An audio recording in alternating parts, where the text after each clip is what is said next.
नमस्कार दोस्तों, आज के वीडियो में हम लोग आपको बताएंगे कि आपके लिए कौन सा बैंक बेस्ट होगा जहां से आप एजुकेशन लोन ले सकते हो या जिस बैंक को आप अप्रोच कर सकते हैं। And this will be one of the best video जो आपके अप्रोच को चेंज करने वाला है टुवर्ड्स एजुकेशन लोन पे। इसके लिए हम लोगों ने 7 पॉइंट्स रखे हैं। इन 7 पॉइंट्स को ध्यान में रख के अगर आप डिसाइड करोगे तो आपको पता लग जाएगा कि आपके लिए बेस्ट बैंक कौन सा होने वाला है। और साथ ही डिस्क्लेमर ये है कि ये हर एक स्टूडेंट के लिए अलग अलग होने वाला है, लेकिन ये जो पॉइंट्स हैं ये बहुत ही ज़्यादा इम्पॉर्टेंट है और आफ्टर अ वाइड रिसर्च हम लोग इस कंक्लूजन पे पहुँचे हैं। तो फ्रेंड्स, इस वीडियो को लास्ट तक वॉच कीजिएगा।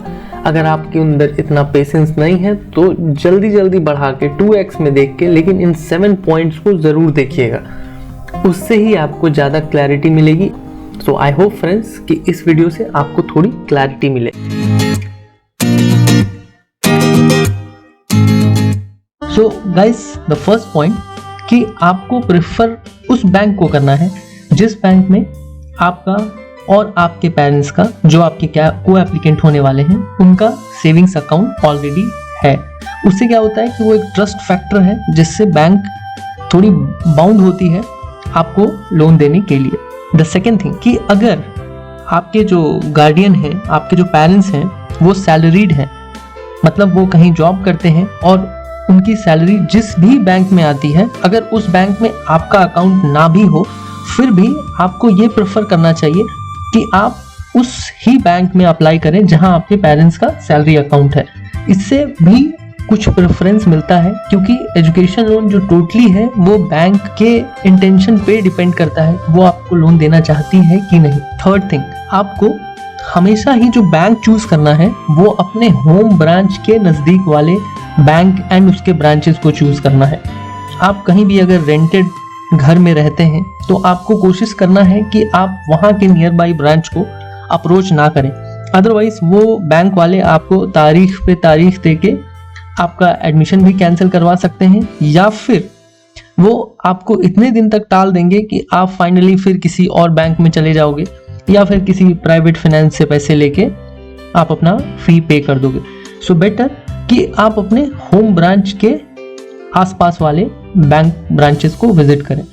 The fourth and the most important thing कि किसी भी बैंक को चूज करते वक्त आपको जो सबसे ज़्यादा ध्यान देना है वो है इंटरेस्ट रेट का, क्योंकि ये जो एजुकेशन लोन है वो एक बहुत ही लंबे टर्म का लोन होता है।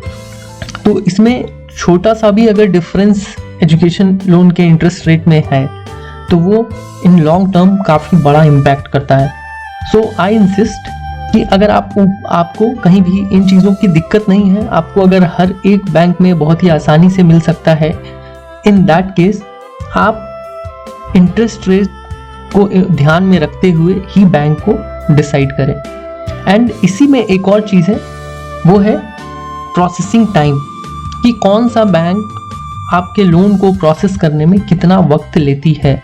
सो ऑलवेज कभी भी आप अगर विद्या लक्ष्मी पोर्टल में लोन को अप्लाई कर रहे हैं तो उससे पहले आप बैंक विजिट करें, उनसे फीडबैक लें। इवन कि अगर आपके किसी फ्रेंड ने अलग अलग बैंक से लोन लिया है तो उनसे बात करें, उनसे फीडबैक लें, and based on their feedback जिस भी बैंक का प्रोसेसिंग टाइम कम हो, जो आपको सूट करता हो आपके लोन के रिक्वायरमेंट के हिसाब से, आप उस बैंक को अप्रोच करें।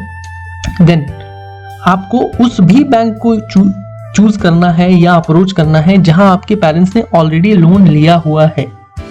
तो इससे क्या होता है कि एक ट्रस्ट बिल्ड होता है कि ऑलरेडी अगर आपके पेरेंट्स ने एक लोन लिया है, वो उस लोन को काफ़ी अच्छे से चुका रहे हैं, तो ये जो ट्रस्ट है उस ट्रस्ट का आपको बेनिफिट मिलता है और आपका लोन बैंक वाले बहुत ही ईजिली प्रोसेस कर देते हैं। And last not the least, कई बार ऐसे होता है कि आप जब किसी कॉलेज में एडमिशन लेते हैं तो वहाँ पे एक ऑन कैंपस ब्रांच भी होता है, मतलब कि आपके कॉलेज कैंपस के अंदर ही एक ब्रांच होता है। तो आप at the time of admission उस ब्रांच को विजिट कर सकते हैं और अपना सारा सिनेरियो बता सकते हैं, और वहाँ पे लोन मिलना काफ़ी आसान होता है क्योंकि इंस्टीट्यूट के साथ उस ब्रांच का टाई अप होता है। तो वो डिस्पाइट ऑफ ये सारी चीज़ें कि आपका डिस्ट्रिक्ट सेम नहीं है, आपका होम टाउन वहाँ नहीं है, फिर भी वो आपके लोन को प्रोसेस करते हैं। सो गाइस, मेरे हिसाब से ये कुछ इंपॉर्टेंट बातें थी जिनको ध्यान में रख के आप अपना बेस्ट बैंक चूज कर सकते हो। सो गाइस, आई होप आपको हमारा कंटेंट पसंद आया होगा। So please like the video, subscribe the channel and share the content with your friends. And last not the least, thanks for watching.